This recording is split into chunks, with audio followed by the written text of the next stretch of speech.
Advisory Board for Monday, April 17th, 2023. Welcome to everybody. And first, are there any changes to the agenda?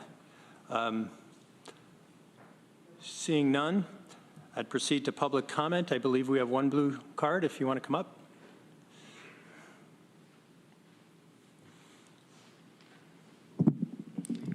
Good morning. My name is Zach Wynn. Regardless of the substance of the Ethics Board's report, I believe it's important to recognize that the damage that the Reimagining Public Safety process had on law enforcement here locally, their ability to recruit, morale, and public safety in general for the public has been decimated in a way that is incalculable. This is because it's an ongoing damage that's been suffered because of this process. Just recently, in fact, right now, there is a grant to combat gun violence here in the community that is imperiled because of a lack of resources and personnel at the Ithaca Police Department. And the process itself of reimagining public safety took the calls of activists in 2020 that the police department should be defunded and the police should quit their jobs, and made it policy, however briefly. And the self-serving nature of the reimagining public safety process that I believe several people subject to your investigation were involved with has rendered everyone in this community less safe. And I know that the results, whatever they may be, of your investigation are not binding. I would hope that you would seek out some other authority if you have uncovered wrongdoing to further investigate these issues. And when this is all said and done, people are going to need the police to maintain order. And if your proceeding here can undo some of the damage that has been done and allow people to continue to have faith in the institutions that are relied upon just for everyday life, I will be thankful. So this has been almost a year this has been going on, and I'm eager to hear the results of your report. So I'm going to yield the remainder of my time. Thank you. Thank you. Is there anybody else who wishes to address the Ethics Advisory Board? Seeing none, I would move to, we have minutes from our April 10th meeting. Could I get a motion to approve the minutes? Sharon moves. Katie seconds. I'll take a hand count. All those in favor? That's unanimous. Thank you. I believe we have a item 5, something from our council. I'd like to just speak generally. Generally, actually, sorry about that. Generally, you should have received the draft report for your consideration and review. We should discuss it, I would say, in executive session, and then we can proceed from that point on. Okay. I think we probably do need executive session, a very brief one for those who are in the audience. I'm thinking in the ballpark of 10 minutes. If you wish to step downstairs, we will get you as soon as we're done. Could I get a motion to go into executive session? Katie moves, Brian seconds. All those in favor? All right. We'll take a minute to shut down the live feed, but we will be going back on and taking action afterwards. The purpose of the executive session is to consider the draft advisory opinion and to ask for legal advice.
Recording in progress. Okay, we're ready to go. All right. We have emerged from executive session. We have received advice regarding the draft advisory opinion from our counsel, and I believe we are ready to proceed to vote. And I guess I'd begin just to make sure that everybody is comfortable that you've had a chance to review the draft and are ready to vote at this time. Okay, could I get a motion? Brian Eden moves. Could I get a second? Katie Walpole seconds. And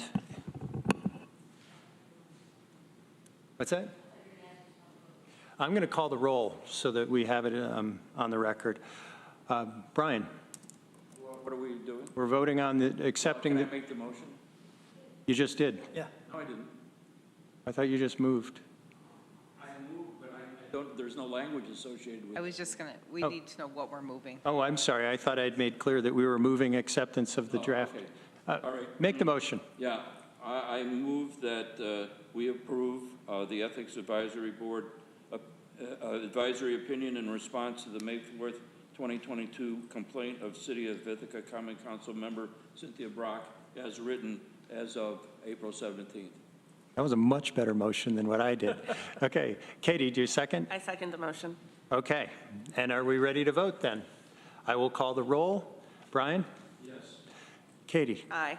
Gretchen? Aye. Sharon? And I'd like to make a brief statement before voting.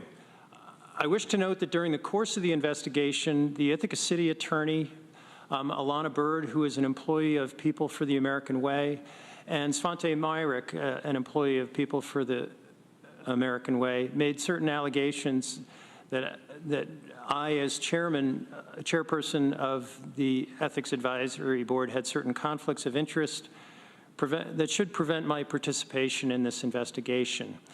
The EAB thoroughly reviewed those allegations and concluded that they did not have merit, and we proceeded from there. Nonetheless, to remove even the appearance of a conflict and to avoid undue collateral attack on this investigation, I have decided to abstain from voting. And I would note that there are 4 other independent volunteer members that have voted in favor here today on the advisory opinion. So for this reason, I abstain. Okay. Counting the votes, it passes.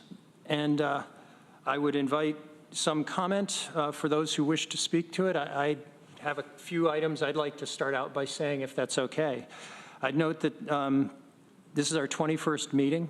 We reviewed many documents and written submissions and conducted a lot of interviews, leading to preparation of this advisory opinion. At our first meeting, I made comments that I went back and reviewed in preparation for today. And the first thing I said was, welcome and thank you for stepping up. And I want to say that same thing again. And I wish to thank our council and clerks for their support as well. When we started, I don't know that we had a good sense of how much work would be involved in what we've done. And with the amount of work we did and the number of meetings, I note we had perfect attendance, we maintained confidentiality, and we didn't always agree, but we agreed disagreeably and we pushed through, and I'm very happy about that. I believe this advisory opinion before us accurately reflects the journey we went on. You know, I expect criticism from those who disagree with the conclusions we reached, but I hope that those who read it with a critical eye look at it with 2 measures. Is it factually accurate? And is our reasoning explained? As you all know, New York state law required us to act. We did not proceed by choice. And I believe we have fulfilled that mandated obligation, and we have a factual report where we have explained our reasoning. I'd like to speak a little bit further to my decision to abstain from the final vote. My decision was not intended to represent any disagreement with where the 4 of you ended up. But we are all aware that there have been these public statements made about me in regard to participating in this inquiry. Much of what has been said I see as untrue and unfair, and I don't want to relitigate any of that or litigate it here today. But I point to my letter of December 14th, 2022, where I responded to accusations, particularly from the city attorney. It is posted on the webpage for anyone who may be interested in seeing what I have had to say. But I have not otherwise responded to these statements, which I have to admit has been hard, but this is a board, and the advisory opinion needs to come from the board. And I feared that rising to the bait would confuse and obscure the actual work we were called upon to do.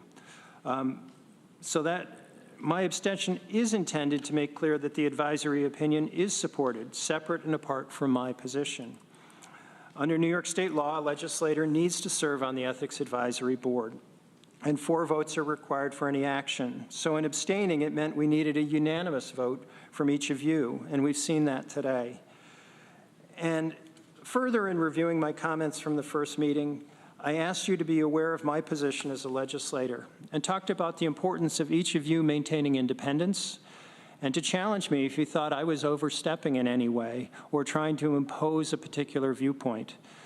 And for the public, I wish to explain that part of the reason this has taken a very long time, besides trying to be thorough, is related to making sure we proceeded by consensus. As we sit here today, I am comfortable with how we did that work. And I will conclude with a couple of other thoughts I also brought up at the beginning of our process. We do not have discretion to look the other way. There is no City Ethics Advisory Board, so it falls to us. This advisory opinion does not carry the force of law, and advisory opinion is just that, advice. Perhaps unwanted or even unsolicited advice, but just like people, governments can be uncomfortable taking advice. In fact, authoritarian governments are really bad at it. They cannot risk admitting any error.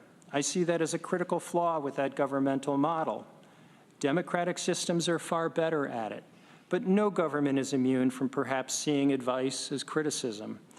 But getting that advice is built into democratic government for a reason. Our small d democratic system is set up to provide accountability, sometimes through elections or petitioning our governments, such as through public comment. But this Ethics Advisory Board is a way as well. With a focus on the specific and essential conduct of government, we can help government recognize problems and address them. We as a community cannot learn and do better otherwise. It is a strength and genius of democracy that we are not just allowed, but encouraged to do what we have done here. So much of what government does seems dull and bureaucratic. This is not. Again, thank you for stepping up. I hope when people read and consider this advisory opinion, one takeaway is the amount of work that you did. Thank you for your service. As it says in the press release, you are citizens in the best sense.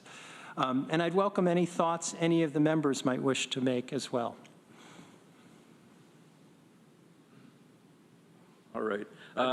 Yeah, having been involved in this process nearly a year, and having not spoken to anyone outside of this board about this process, you know, obviously I have many things I would like to say, but this statement, the report and this statement will be this full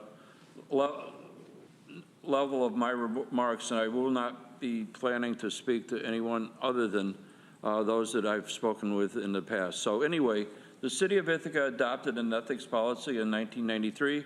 Unfortunately, it did not authorize the establishment of an ethics advisory board to implement the policy. If a complaint were to be filed by a city resident, it would ultimately require a non-city board to consider the complaint in this instance.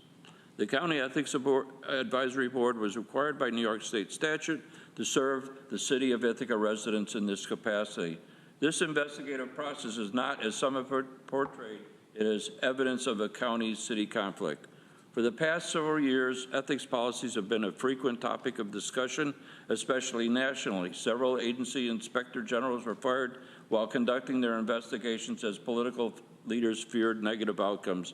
Given our sense of being locally enlightened on such matters of public policy, I anticipate that local elected officials and residents would welcome and support our ethics review in this matter. Much might be learned from such a focused effort. It's too early to render a final assessment, but I hope that some residents may be willing to apply critical thinking to the issues that we have reviewed, and will find some of this content reported in this advisory opinion to be useful in better understanding this matter. Despite our best efforts, several city officials and staff were unwilling to cooperate with this inquiry. We extended our work for many months, attempting to gain further participation.